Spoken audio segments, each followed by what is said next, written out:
Hi, my name is Claudia, and today we'll be providing you with a short tutorial on the matching principle. The matching principle is one of three accounting principles, the other two being revenue recognition and cost. To begin, let's first define what is meant by the term expenses. Expenses are a decrease in assets resulting from selling a good or providing a service. Expenses are recorded on the income statement. So how do expenses relate to the matching principle? Well, the matching principle determines that expenses are recorded in the time period they are incurred to generate revenues, regardless of when the cash transfer occurred. Because of this, the matching principle is associated with the accrual method of accounting and adjusting entries. There are two scenarios in which the matching principle is applied. The first is deferred expenses, which occurs when a company will pay for a resource before it uses it or consumes it. The second is called accrued expenses, which occurs when a company will incur an expense and pay for it later. Now let's look at some examples of where these scenarios can be applied. Deferred expenses.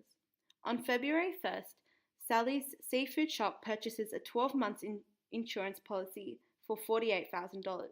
Because the insurance has not yet been incurred, it is recorded in the journal entry as an asset. This is the prepaid insurance account, which is debited at an amount of $48,000. Then the cash account is credited at an equal amount of $48,000 in the same journal entry.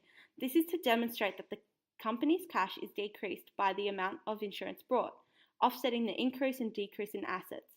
Now, at the end of February, the company has used 1 month worth of its insurance, which equals $4,000. This is acknowledged by debiting the insurance expense account by $4,000 and then crediting the prepaid insurance account by $4,000 as well. The insurance expense is increased by the amount of insurance consumed during the period, whereas the prepaid insurance account is decreased by the same amount. Hence, the expense incurred is matched to the appropriate time period. Number 2, accrued expenses. Now let's suppose that Sally's seafood shop payroll for the month of February is $5,000.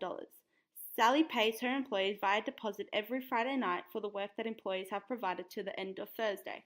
Because the matching principle requires that expenses be recorded in the period they are incurred, Sally must record the $5,000 of expense on Thursday the 28th of February. This is recorded by debiting the company's salary expense account by $5,000 and is thus increased as the expense has been incurred. The salaries payable account is credited by the same amount of $5,000. This account is increased because Sally has not yet paid her employees.